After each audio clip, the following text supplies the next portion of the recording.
nagaa waaqayyo isiniif haa ta'u kam jirtu nagaa keessan hundumaa waaqayyo galatoon nagaa kooti kaleessa kutaa tokko ilaalleerraa namoota amala sirrii hin qabne amala nagaa hin qabne akkamitti wajjin jiraachuun nurra jiraata yoo wajjin haasofnis immoo akkamitti haasawutu nurra jiraata yeroota kanaa wajjin kan jedhu kaleessa kutaa tokko ilaalleerra harama kutaa lammaffaa ilaallaa isaan kunis amala of tuulummaa warra qabanii kun warra amane warra namanna hin qabu namoota hundumaati kan inni ilaallatu namoota of tuultotaa wajjin akkamittiin haasa'uu akkamittiin deddeebi'uu qabna macheem namni sun ofan tuuladhee yaadu haasaa isaarraa sochii isaarraa waan inni godhurraatu barra akka namni tokko of tuulaa jiru kan nuti barru Yajaabu qulqulluu keessaa mootota lama fudhannaa tokko Fara'oon mootii biyya Misir mootii Gibsii inni lammaffaan immoo Nabukadnezar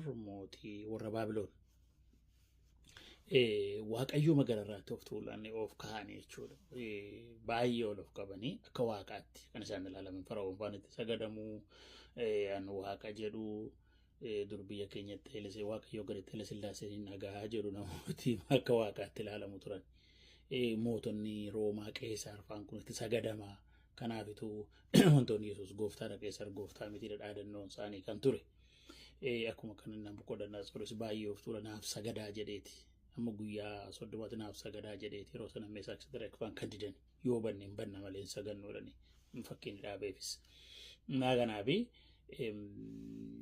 seexannis of tuulummaadhaan waaqayyoon gararraatti ol ka'uu barbaade gaa wantoonni numtuu mijatuuf amma seera ba'uu boqonnaa lakkoofsa 2 irratti yoo laalle yeroo waaqayyo saba isaa kan gadhiisuuf saba Israa'el kan gadhiisuuf isa gaafatu who is the Lord eenyuudha sagalee isaatiif abbuumamuudhaaf sanni jedhe dhaga'uudhaaf eenyuudha inni who is he agartanii hamma of tuulummaan waaqayyoon illee hamma wallaansoo qabanatti waaqayyoon illee motoffatee kan nama ga'u Nabukadnezar raajii Daani'el boqonnaa 4 lakkoofsa 30 irratti gaafa laallu baay'ee bareeddi magaalaan Baabiloon baay'ee bareeddi waan ta'eef ishee kana ana hojjete jedhe mootii biyya lafaas mootii kamiin iyyuu waaqayyotu kaa'aa waaqayyotu dabarsa kana Baabiloon ilaaleetu I have built this city annatu ijaare kana kan akka ishiin bareedu utuu jecha afaan isaatiin dhumin akka horii ta'ee jedha marga nyaate waggaa ta'e seexanis of tuulummaadhaan kufee Heewaanis yeroo akka waaqayyoo taatu seen jennaan akka namatti jiraachuu mannaa kaffa gaafa godhan kufanii namoota hundumaa lafaan kan dha'u namoota hundumaa kufaatii guddaatti kan geessu of tuulummaadha Fara'oonis akka inni bishaaniin nyaatamu akka inni badu akka dheechirra ga'u Baabiloonni keessa Nabukadnezar hamma kan akka horii akka inni ta'utti kan ga'e of tuulummaadha maaltu of tuulummaa fidaa jennee yoo yaanne egaa kan of tuulummaa fidu gaafa ibsinu an ofan danda'an nan gaafa siltaani dhufu gaafa horiin dhufu gaafa jireenyi mijatu waanuma ofiin godhatan gaafa namatti fakkaatu sabooddee ishee maalamma isheen badaansi maaliin nama badaansa jedhamu jalqabama sinii galee am self sufficient bakka ofan danda'a rakkadhee hojjetee dadhabee hojjete nama baay'eetu rakkatee hojjeta obboleessa koo obboleetti koo nama baay'ee dadhabee hojjeta kan sii qajeelche waaqayyootu galateeffamuutu irra jiraata malee Sibraa miti namooti baay'een utuu nagadanii kan ka'e mijate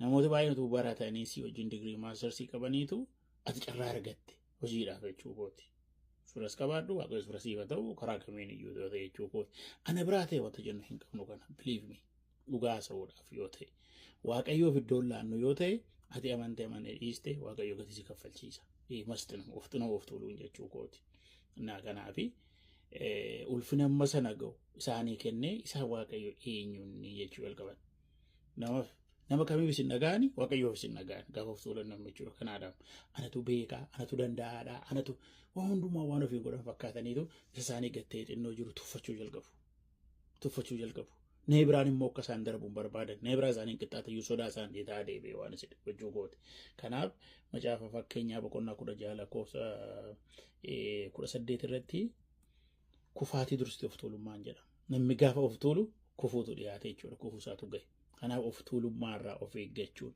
namoota of tuulan yoo itti dogoggorte ta'anii dogoggoran fudhatu baay'ee mana waaqayyoo keessa baay'inaan jira kun tajaajiltoota baay'eedha gaafa tajaajilli mijatu faarfannaan mijatu gaafa lallabbii mijatu gaafa geggeessaan mijatu waanuma ofii godhatan itti fakkaatee ijoolleen meeshaa taphatan ijoolleen maal jedhan kun hundumtuu of tuulummaa jalqabu jaarsolii waldaa dhaga'uu hin danda'an paasteroota dhaga'uu hin danda'an geggeessota isaan geggeessan dhaga'uu hin barbaadan correctionii fudhatan namni dhuguma waaqayyoo hubate hambaliidha isa fuuldura kan jiru maatii isaatiifis ta'e warra isa geggeessaniifis ta'e irratti ka'uun kan seexanaati revolt gochuun rebellious spirit not from God waaqayyo biraa miti kan seexanaati sani galee jeroonni kun waayoo kana sirreessanii nagaanii deebanii si boonamii biraan gaaffii ta'an ba'umsa argatu maaliif isaan amma bakka tajaajilli mijatii yookiin biizinesiin isaanii mijate waan meeqa mijatu abeet abalumoo isheen immoo inni immoo jedhanii waan jiraachuu waan barbaadaniif nama hunduma jechuu koo bitan utuu qabanii akka warra hin qabneeti kan jiraatan utuu beekanii akka warra hin beekneeti kan jiraatan baay'eetu jira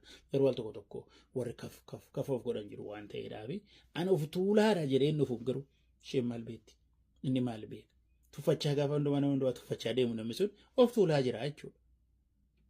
Mana waaqayyoo keessatti gaafa laalu kanaaf fiixaan ba'uusa namaatti hin gammadanii hin galateeffatanii yeroo hundumaa immoo namoota bileem godhaa deemu waan badee hundumaatiif ofii isaaniitti dinqii dhagaa sana guutuudha yeroo hundumaa nama maqaa baasaa jaarsolii maqaa baasaa paasterii maqaa baasaa tajaajilaa biraa maqaa baasaa deemu dogoggora isaanii tasuma hin fudhatan nama of tuulaa kan isin agartan kana namni onlaayiniis haa ta'u qaamaanis haa ta'u kana ta'u sirreeffattee kana ta'u dogoggortee badeessi jedhu hin dhagaan isaantu beekaadha kun hafuura of tuulummaati jechuudha isa kan akkasittiin barra malee namni tokko of tuulaan jira jedhee waan haasa'u hin qabu an of tuulaadha jedhee waan hubachuu dhiisuu yoo danda'a garuu wanti inni aaktii godhuu wanti inni haasa'u akka inni of tuulaa ta'e kiliir godhee adda baasee kaa'aa jechuudha kanaaf egaa kooziin of tuulummaa tokko fiixaan ba'umsa Faraa'ooniinis Nabukadnezaaris kan Baabiloonis seexanas namoota hundumaa yoo ilaaltan fiixaan ba'umsa karaa kamiin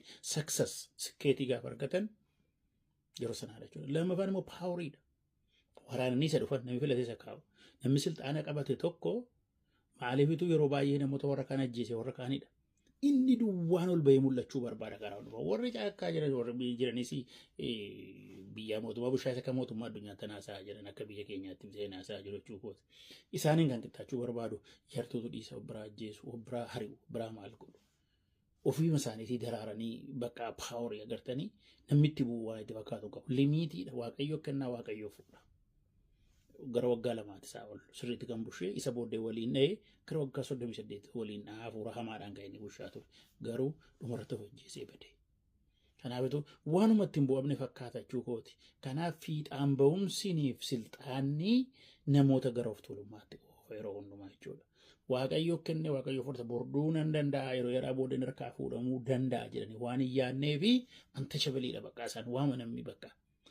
Inni biizinesiin sokkis waan kasaruutti hin fakkaatu. Hiyyeessi waan sooromutti hin fakkaatu. Warra silxaanirra jiran kun immoo inni biraa waan dhufutti hin fakkaatu. Isaanumatu bara baraa waan jiraatutti fakkaata. Tasuma ta'uu hin danda'u kun. Koozii isaati kun. Deebii immoo Qorontos 2:4 irratti waaqni biyya lafaa kana ija hafuura namoota jaamse jedha. Hafuura hamaa biraa of tuulummaan hin dhufa. Utuu silxaanan qabaatin oduu fiixaan ba'umsa qabaatin namoota of tuulan baay'eetu jira jechuudha. Iji isaanii inni hafuura jaameera waan ta'eef. Ija kana jechuu koo miti.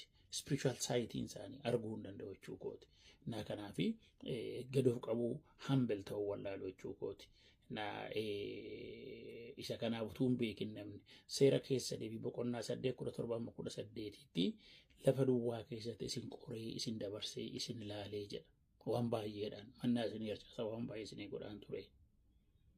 Garuu isan kana godhee amma immoo eebbatti si fide kan harka kootii nan godhadha jettee hin yaadinii jedha. Godhadhe jettee. Gaafa sana badiisa guddaa sitti dhufa dabarsee diinan si kennaa.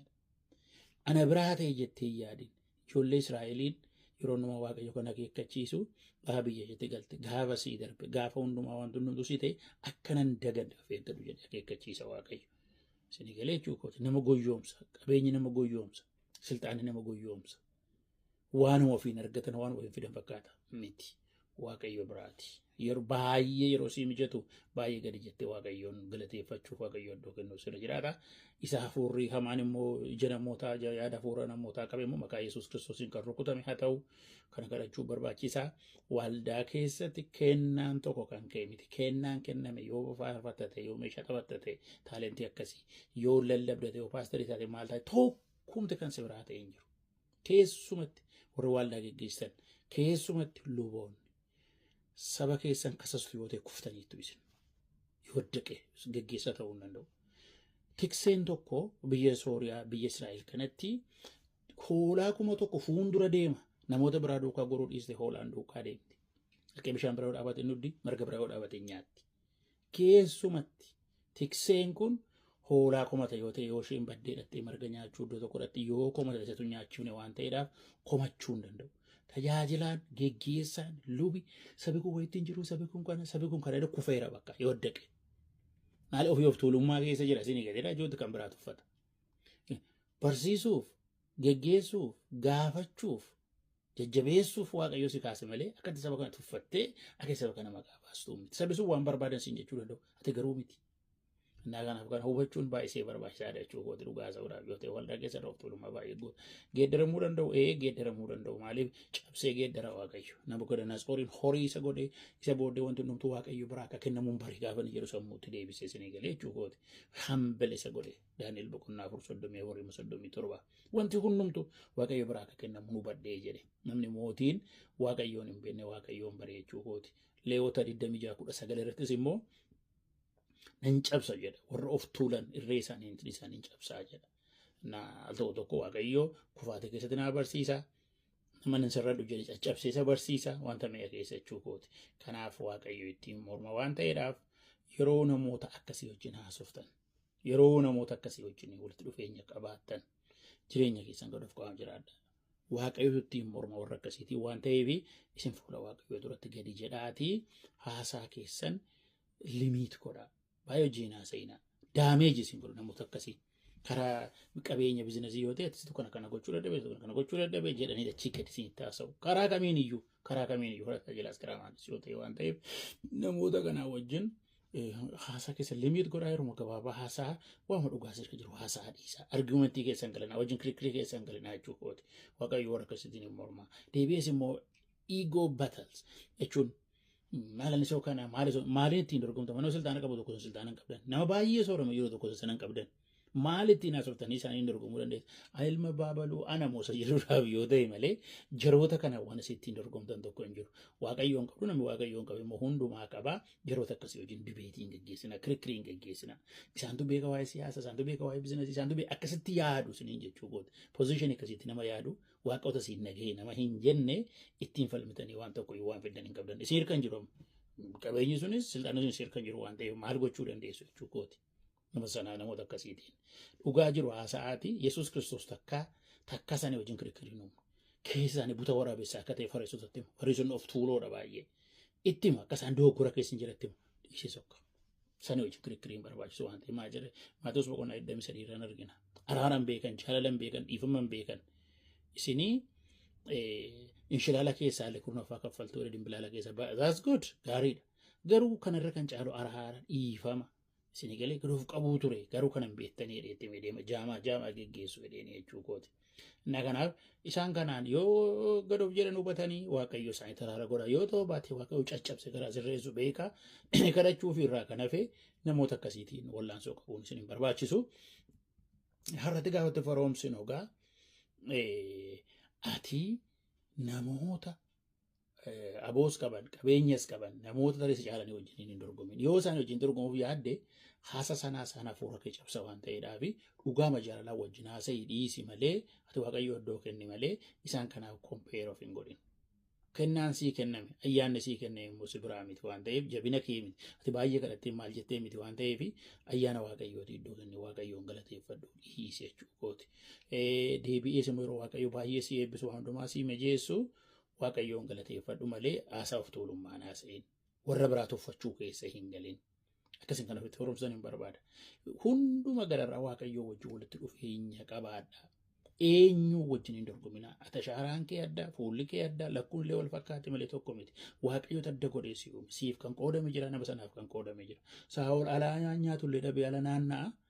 Mana keessaa immoo coomni murame isaaf qophaa'ee jira. Waaqayyo qooda isaa kaa jedhe Saamu'eelitti meera waan ta'eedhaaf. Kanaaf kan siif kaa'ame eenyullee itti bu'uu hin danda'u. Akkuma aadaa keenya keessatti Oromoon isa jaamaadhaaf ka'ee inni iji qabuun arguu akkuma jedhan jechuudha. Kanaafitu har'umatti ariifattee ishee akkas ta'e isa akkas ta'e ananna irraafatee waaqayyotti gongummii biraa keessa hin galin. Kanaaf waaqayyo immoo hundumaa wal qixxeetti uume kan ol caalu kan gad-caalu jiru. Inni karaa tokko kennaa argatetti immoo karaa tokko kennaa qabda. Al tokko tokko irratti hin beeknu malee jechuu kooti. Tarii inni silxaana horiidhaan hin caaladhaati immoo karaa biraadhaan wal qixxee dhareessuun keenya waaqayyooti wal qixxee godhe waan ta'eedhaaf waaqayyoon kadhadhu namoota sanaan waaqayyoon kadhadhu namoota akkasii wajjin falmii keessan galinii namoota akkasii wajjin dhiigoo eenyummaa sitti dhaga'amee dubbii keessan galinii yookiin waaqayyoo maaliif akkas godha minaamin hin jedhinii garoof tuulummaarraa immoo bilisa ta'e. Ati fiixaan ba'umsa attamii yoo qabaate immoo fiixaan ba'umsa yoo dhabde waaqayyo bor abdiin jira isa dhabe kaasuu danda'a waaqayyo. Nama meeqa kassaranii Oromoonni qabus kassaruu danda'a waan ta'eedhaaf fuula waaqayyo hunduratti gadi jira waaqayyoon galateeffadhaa namoota akkasii wajjin kirikrii keessan galinaa nagaan jiraadhaa gooftaan isin haa eebbisu.